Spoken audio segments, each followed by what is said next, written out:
Bonjour à tous et à toutes, j'espère que vous allez bien.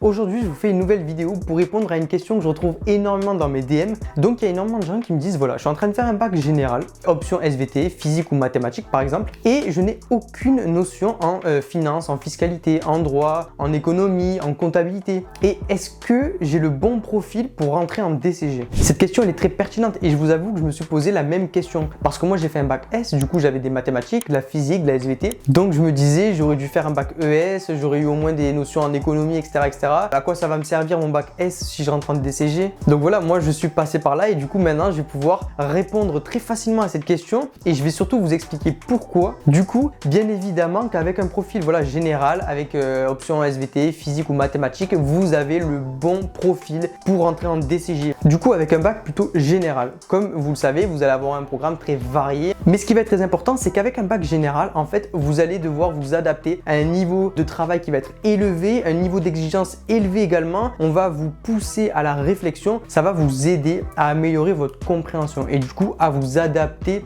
dans un autre environnement par exemple. Après bien sûr, même si c'est pas l'objet de la vidéo, un bac STMG ça va être super aussi pour entrer en DCG parce que par exemple vous allez avoir des notions que vous allez déjà avoir du coup en bac STMG que vous allez revoir au niveau du DCG, donc ça va vous aider et du coup bien évidemment en fonction des différents bacs il va y avoir des avantages, des inconvénients. Mais du coup pour en revenir au profil plutôt scientifique avec des maths, de la SVT ou de la physique et le lien avec le DCG, ce que j'ai envie de vous dire c'est surtout de vous rassurer. Voilà, il n'y a aucun souci à rentrer en DCG même si vous n'avez aucune notion dans ces matières. Pourquoi? Déjà premièrement parce que quand vous rentrez en DCG, tout le monde repart à zéro. Donc à ce niveau-là, en fait, il n'y a pas de prérequis à avoir en économie, en fiscalité, etc., etc. Non, vous allez tout découvrir en DCG. Ensuite, le DCG, c'est un diplôme qui est quand même très difficile. C'est un niveau d'exigence qui est élevé. C'est pour ça que le taux de réussite, il est très très bas. On est sur du 30% en moyenne par matière, sachant qu'il faut avoir plus de 10 de moyenne sur l'ensemble des matières. On est sur un taux de réussite qui est très bas au global et du coup, en passant par un bac général, vous avez dû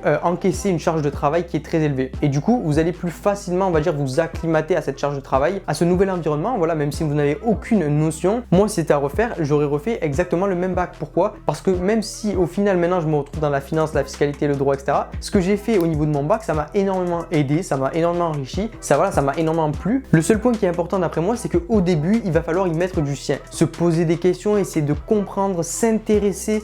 Donc ça, c'est primordial, j'ai envie de dire, parce que sans ça, vous ne pouvez pas vous acclimater à ce nouvel environnement. Voilà, on arrive à la fin de cette vidéo. J'espère que ça vous a plu. Voilà, j'ai voulu faire cette vidéo parce que moi, je me suis posé exactement les mêmes questions, qu'il y a énormément d'étudiants qui me posent cette question. Du coup, je me suis dit, il faut que j'y réponde, comme ça, je vais pouvoir les aider et comme ça, au moins, vous serez fixés. En tout cas, n'hésitez pas à vous abonner à la chaîne si ce n'est toujours pas fait et à liker la vidéo si ça vous a plu, bien évidemment. Le nombre d'abonnés il est en train d'exploser, on est déjà à 600, donc voilà, ça me fait énormément plaisir, merci beaucoup. Là, j'ai énormément de projets en tête, je compte notamment interviewer une expert comptable. Du coup, voilà, n'hésitez pas à vous abonner, comme ça, si vous avez des questions, si vous posez des questions sur le métier d'expert comptable, etc., etc., on pourra y répondre sur cette chaîne. Et du coup, voilà, moi, je vous souhaite une bonne fin de journée et à la prochaine vidéo.